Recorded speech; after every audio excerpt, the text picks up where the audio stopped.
Good afternoon. I want to talk to you about inclusions. Inclusion of disability or learning disabled students in a regular classroom settings. I want to first introduce you to my grandson, Malik. He is a Down syndrome kid. He has special needs, and it makes him very special. Not just because he has special needs, but because like every other child, all children are special. With that being said, I want to talk to you about how mothers view inclusion. What mothers are saying, children with disabilities are often ostracized from their peers. If you look at this photo, you'll see the young man who seems to be distant from his classmates because he's special or special need. To prevent this from happening, we want to have the kids included all together. Inclusion in the classroom helps prevent this from happening. So if we were to add all the children and teach all children that everyone is the same, we all look different, we all act different, and we all learn differently. But that doesn't mean that we can't all be included in one classroom setting. So whenever we talk to, when I interview mothers, I interview two mothers. One has a 23-year-old Down syndrome child, which is my nephew, and I interviewed the mother of my grandson. My grandson is 9 years old. The big difference was the 23-year-old had never been included in a regular classroom setting. His potential and his growth level is at a 12-year-old. Whereas my grandson, who is 9 years old, he is below his level according to statistics. However, he's still learning and will have learned by the time he's 23 way more than my nephew. So that's just to give you a little bit about so you can see that's just a little bit so that you can see the difference in a child who was included in a regular classroom setting versus a child who was not.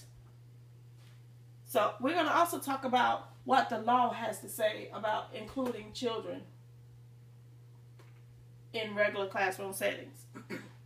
So when we talk about the law, we talk about all the different things that, all the different laws that are made to prevent kids from being treated any different. We talk about discrimination. So we have to have in facilities handicapped bathrooms. We have to have we can't discriminate against color, creed, religion, or handicap or disability. However, wouldn't you think that that's kind of a catch-22 when you say that we have to have a classroom for special needs children and a classroom for quote-unquote the normal children?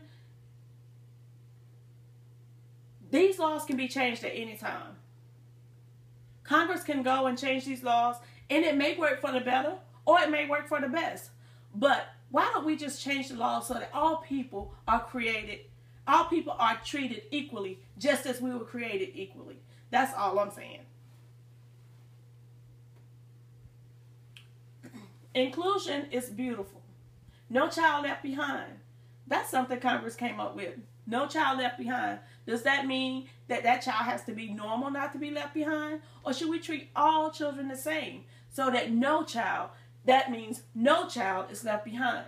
If you look at this photo and you'll see all the children, you see two kids, there's nothing wrong with them, and then you see the children with the disabilities, but they're together, and it's beautiful to see everybody getting along, to see everybody learning from each other, and to see that teachers can teach every child at every different level. If they're a second grader, just because they have a learning disability and they learn differently, that doesn't mean that that child can't learn. So let's just include disabled children with the regular children so that they can learn from their peers. Let's just include disabled children with the regular children so that the teachers can have a challenge and they can see that all children are differently. I had two children. They learned differently. They didn't have any learning disabilities, but they just learned in a whole different manner. So with all of that being said, let's talk to Congress. Let's talk to our peers. Let's talk to the teachers. Let's talk to the other parents.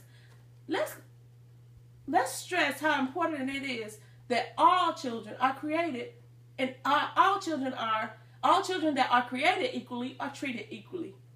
Thank you, and this concludes my presentation.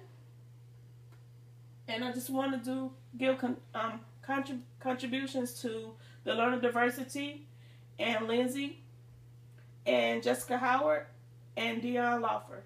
Thank you.